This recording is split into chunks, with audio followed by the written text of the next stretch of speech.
ಬೆಂಗಳೂರಿನಲ್ಲಿ ಫುಟ್ಪಾತ್ ಒತ್ತುವರಿ ತೆರವು ವಿಚಾರಕ್ಕೆ ಸಂಬಂಧಪಟ್ಟಂತೆ ಬೆಂಗಳೂರು ಉಸ್ತುವಾರಿ ಸಚಿವ ಕೃಷ್ಣ ಬೈರೇಗೌಡ ಪ್ರತಿಕ್ರಿಯೆ ಕೊಟ್ಟಿದ್ದಾರೆ. ಪ್ರತಿ ವರ್ಷ ಈ ಫುಟ್ಪಾತ್ನಿಂದಾಗಿ 300 ಜನ ಪ್ರಾಣವನ್ನು ಕಳೆದುಕೊಳ್ತಾ ಇದ್ದಾರೆ. ಫುಟ್ಪಾತ್ಗಳಲ್ಲಿ ಅಂಗಡಿಗಳನ್ನು ಇಟ್ಕೊಳ್ತಾರೆ. ಜನಸಾಮಾನ್ಯರು ರಸ್ತೆಯಲ್ಲಿ ಓಡುವಂತಾಗುತ್ತೆ. ಇಂತಹ ಸಂದರ್ಭದಲ್ಲಿ 300 ಜನ ಪ್ರಾಣ ಕಳ್ಕೊಳ್ತಾರೆ ಅನ್ನೋದಾದರೆ ಇದಕ್ಕೆ ಸೂಕ್ತ ರೀತಿಯ ಕ್ರಮವನ್ನು ತೆಗೆದುಕೊಳ್ಳಬೇಕಾಗಿತ್ತು, ತೆಗೆದುಕೊಂಡಿದ್ದೇವೆ. ಒತ್ತುವರಿಯಿಂದಾಗಿ ಅಂದರೆ ಫುಟ್ಪಾತ್ ಮೇಲೆ ಈ ರೀತಿ ಅಂಗಡಿಗಳನ್ನು ಮಾಡಿಕೊಳ್ಳೋದ್ರಿಂದಾಗಿ ಜನ ಓಡಾಡೋದಕ್ಕೆ ಸಾಧ್ಯವಾಗ್ತಾ ಇಲ್ಲ. ಸೂಕ್ತ ಫುಟ್ಪಾತ್ ನಾಗರಿಕರ ಮೂಲಭೂತ ಹಕ್ಕು. ಪಾದಾಚಾರಿ ಮಾರ್ಗ ಒತ್ತುವರಿ, ಇದರಿಂದ ಸಾವಿರಾರು ಜನರಿಗೆ ಗಾಯಗಳಾಗ್ತಾ ಇದೆ, ಸಾವು ಕೂಡ ಸಂಭವಿಸ್ತಾ ಇದೆ. ಸುಪ್ರೀಂ ಕೋರ್ಟ್ನ ನಿರ್ದೇಶನದಂತೆ ಜನರಿಗೆ ಫುಟ್ಪಾತ್ನನ್ನು ಉಳಿಸಿಕೊಡುವ ಪ್ರಯತ್ನ ಆಗ್ತಾ ಇದೆ. ಕೇವಲ 20% ಆಗಿದೆ, 100% ಮಾಡಬೇಕು. ಈ ನಿಟ್ಟಿನಲ್ಲಿ ಕೃಷ್ಣ ಬೈರೇಗೌಡರು ಪ್ರತಿಕ್ರಿಯೆ ನೀಡಿದ್ದಾರೆ.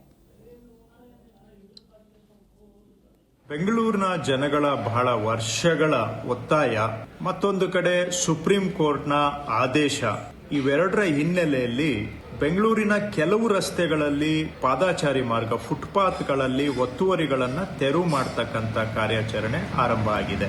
ಬೆಂಗಳೂರು ಚೆನ್ನಾಗಿರಬೇಕು, ಇಲ್ಲಿ ವಾಸ ಮಾಡೋ ಜನಗಳಿಗೆ ಅಗತ್ಯ ಸೌಕರ್ಯಗಳಾದರೂ ಸಿಗಬೇಕು ಅಂತ ಹೇಳಿದ್ರೆ ಅದರಲ್ಲಿ ಒಂದು ಪಾದಾಚಾರಿ ಮಾರ್ಗ ಫುಟ್ಪಾತ್ಗಳಲ್ಲಿ ಓಡಾಡೋಕೆ ಆಗುವಂತಹದ್ದು. ಎಲ್ಲಾ ರಸ್ತೆಗಳಲ್ಲಿ ಮಾಡಕ್ಕಾಗದೇ ಇದ್ರೂ ಕೆಲವು ಹೆಚ್ಚು ಜನ ಓಡಾಡೋ ಕಡೆ ಆದ್ರೂ ಮಾಡಬೇಕಾಗಿರೋದು ಸರ್ಕಾರದ ಕರ್ತವ್ಯ ಮತ್ತು ಜನಗಳ ಬೇಡಿಕೆನೂ ಸಹ. ಫುಟ್ಪಾತ್ ಅಲ್ಲಿ ಓಡಾಡೋದಕ್ಕೆ ಆಗೋದಿಲ್ಲ ಅಂತ ಹೇಳಿದ್ರೆ ಜನ ಅನಿವಾರ್ಯವಾಗಿ ರೋಡ್ಗೆ ಬರ್ತಾರೆ. ರೋಡ್ ಅಲ್ಲಿ ಓಡಾಡುವಾಗ ಯಾವುದೋ ಗಾಡಿ ಟಚ್ ಆದ್ರೆ ಸಾಕು ಅಥವಾ ಗುದ್ದಿದ್ರೆ ಪ್ರಾಣನೂ ಹೋಗ್ಬಹುದು, ಕೈ ಕಾಲು ಮುರ್ಕೊಳ್ಬಹುದು. ಈ ತರಹ ಪ್ರತಿ ವರ್ಷ ಸುಮಾರು 300 ಜನ ಓಡಾಡೋರು ಫುಟ್ಪಾತ್ ಅಲ್ಲಿ ಓಡಾಡೋಕೆ ಆಗದೆ ರಸ್ತೆಗೆ ಬಂದು ಓಡಾಡುವಂತ ಜನ ಪೆಡೆಸ್ಟ್ರಿಯನ್ಸ್ 300 ಜನ ಪ್ರಾಣ ಕಳ್ಕೊಳ್ತಾ ಇದ್ದಾರೆ ಆಕ್ಸಿಡೆಂಟ್ಗಳಲ್ಲಿ.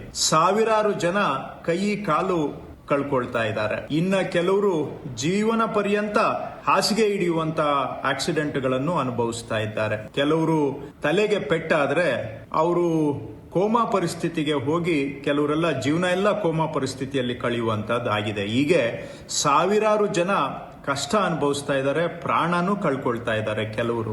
ಇವೆಲ್ಲ ದೃಷ್ಟಿಯಿಂದ ನಮ್ಮ ಬೆಂಗಳೂರು ಚೆನ್ನಾಗಿ ಆಗ್ಬೇಕಾದ್ರೆ ಕನಿಷ್ಠ ಕೆಲವು ರಸ್ತೆಗಳಾದ್ರೂ ಜನ ಓಡಾಡೋದಕ್ಕೆ ಸುರಕ್ಷಿತವಾಗಿ ಇರಬೇಕು ಅನ್ನೋದು ಎಲ್ಲಾ ಬೆಂಗಳೂರಿನ ನಾಗರಿಕರ ಬಯಕೆ. ಇದನ್ನ ನಾವು ಸರ್ಕಾರ ಈಡೇರಿಸಬೇಕಾಗಿರೋದು ನಮ್ಮ ಕರ್ತವ್ಯ. ಈ ಪ್ರಯತ್ನ ಯಶಸ್ಸಾಗಬೇಕಾದ್ರೆ ಸಾರ್ವಜನಿಕ